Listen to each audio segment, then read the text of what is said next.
Hope you're all doing okay, guys. Now, today's video is actually a full review of the Martin SN008-G, and I'm excited to share this with you because I've had the watch some time now, so you're going to get to see a lot more detail in this review. I've obviously done an unboxing first impressions video, so if you haven't seen that, check it out because it's a whole different feel to this video. Where obviously there's going to be outdoor shots, there's going to be macro. I want to share with you how good the movement is in this watch. It's got the PT5000. Now it's sort of running a bit and I've worn it for over a week. How accurate is it? You're going to find that out in today's video as well. So stick with me because throughout there's going to be lots of interesting, helpful bits. And near the end, I'm going to give a full analysis to what I feel overall, having spent time with this watch. Any things I've found that are worth sharing with you guys. So hope you enjoy this video. I'll see you in a moment.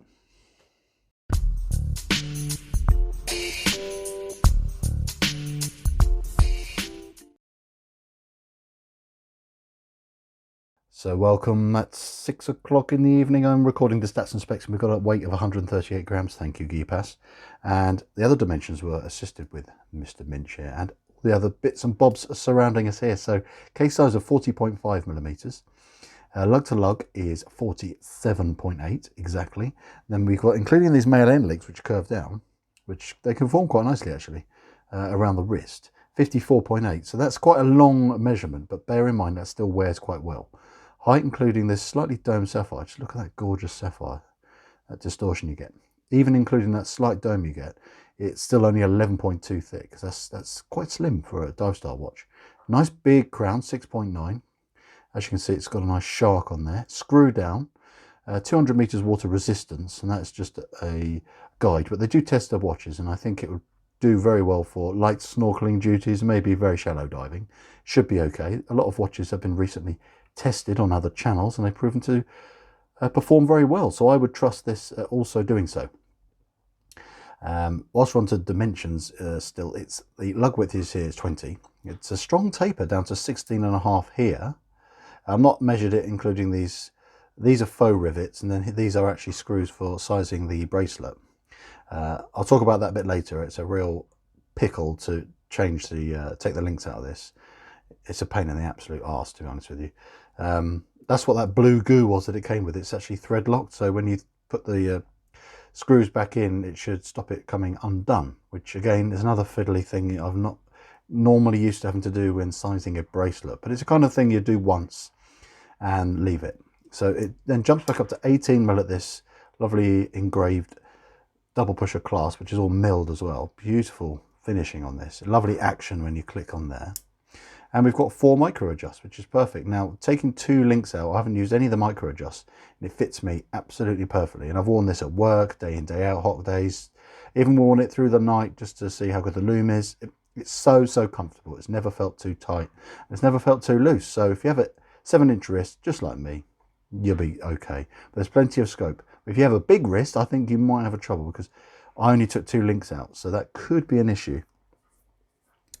Now, I've said before this has the double dome sapphire, but as you see, as you just catch the light, there's a slight blue, there you go, blue hue to the AR coating on this one. There you go.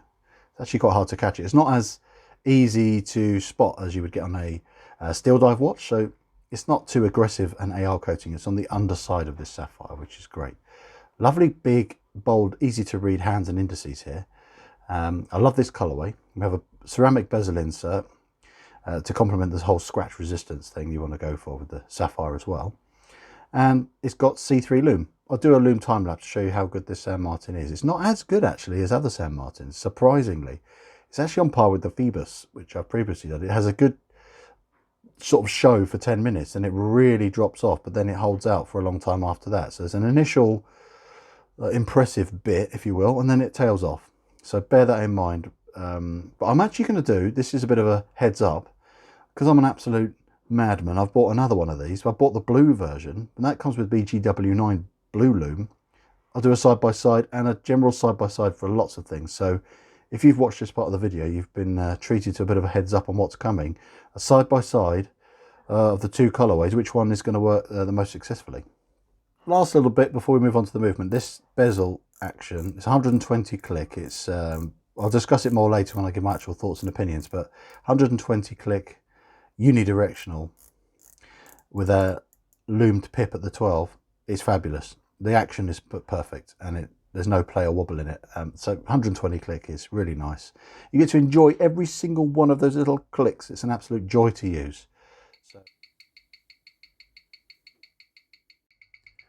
Now I've tested this movement in a multitude of different positions, and I've also worn it for a week, and I set it on a Friday, and on a Sunday, so over a week later, I checked how much time it gained or lost in that entire period of time, and for just over a week it only lost 20 seconds, so that was about 2 seconds a day. And as you can see here, the readings on the rate, amplitude, beat error, fantastic. And I've set the lift angle correctly this time. It's 50 degrees on the PT5000, so 0 second rate change, and that's just obviously on this current setting, and that you see it now. But 270 amplitude is fine, beat error absolutely 0, which is perfect. What a great movement in here. I am so happy with that. So this is just a 20-minute time lapse sped up, so you get it in 20 seconds. Otherwise it's a bit of a very long video. As you can see, it starts off really well and it sort of fades off really quick. But then I know it doesn't show up great here, but it does hold out really well. It's almost consistently like this for a very long time afterwards. It's quite weird, to be honest with you. A bit like me. So just to help with the comparison, watch on the right here is the SN008-G, which is effectively the Blue Pearl dial watch I reviewed not long ago, another San Martin watch. As you can see, it does seem to hold out better, the BGW9. The C3 is okay, but I find the BGW9 more impressive.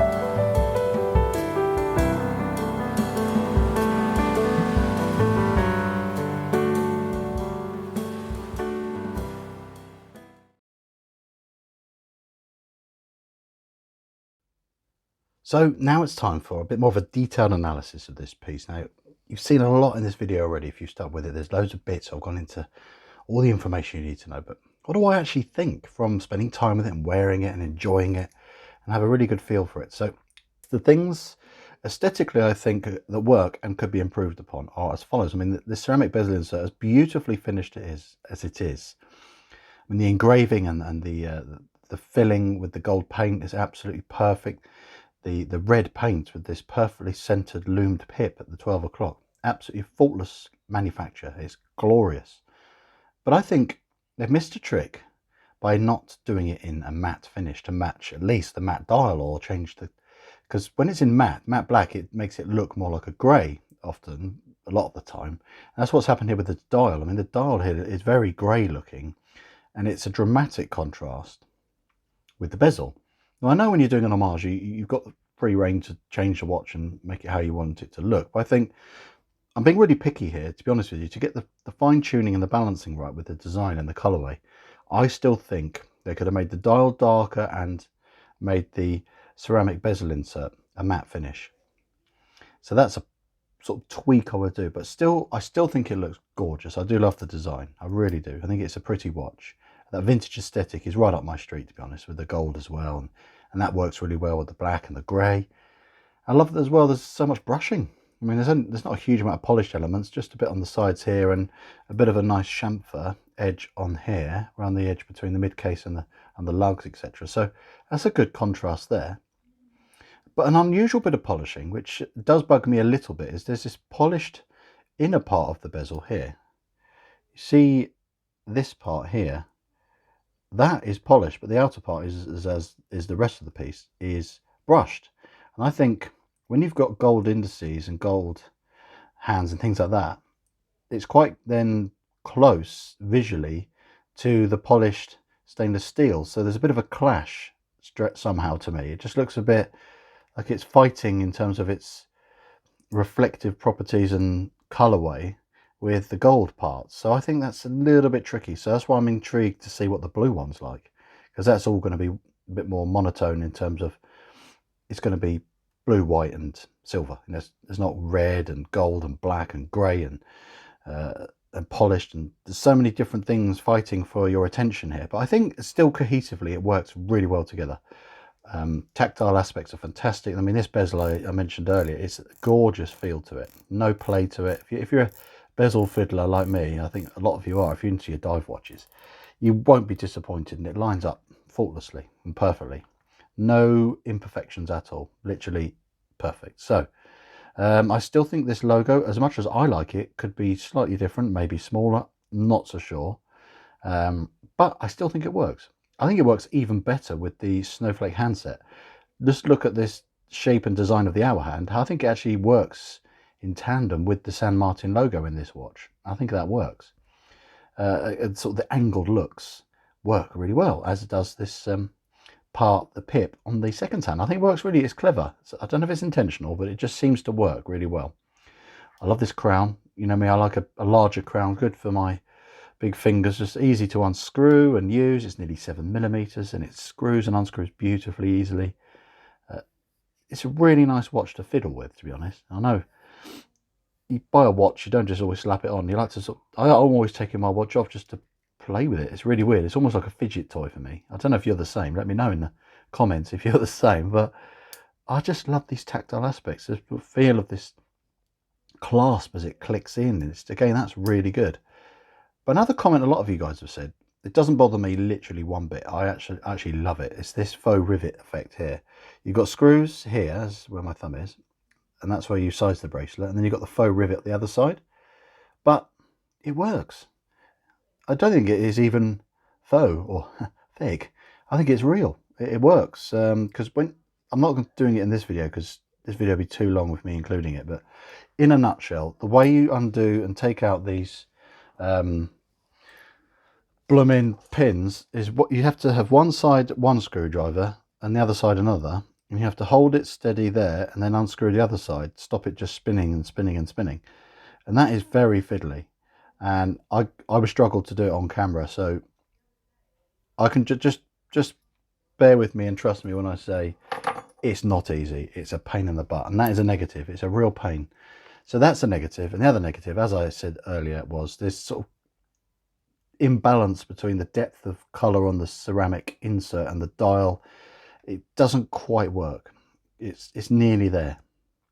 I think it needs to be balanced out a bit better. And then moving on to something else that could help this balance better. It's got a long lug to lug, but it does conform well because these do bend down really quickly. But it still has a 54.8 lug to lug.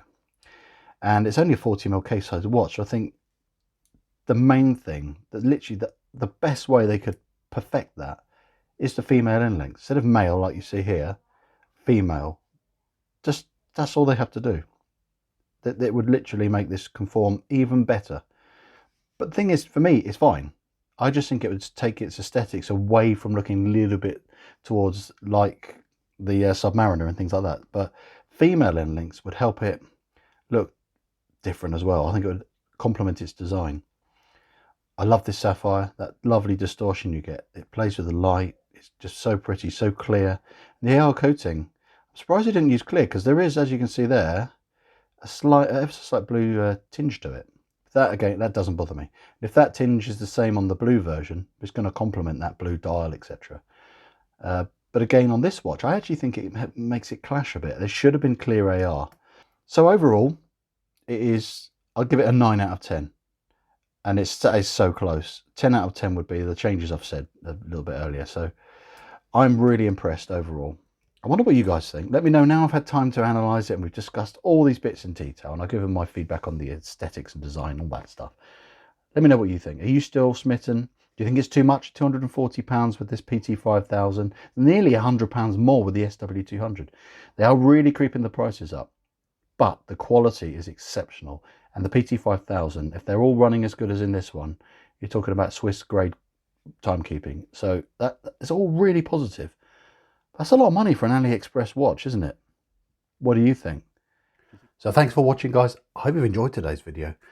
Overall, as you can see, I am quite smitten with this watch, and I think there's plenty more decent things to come from San Martin.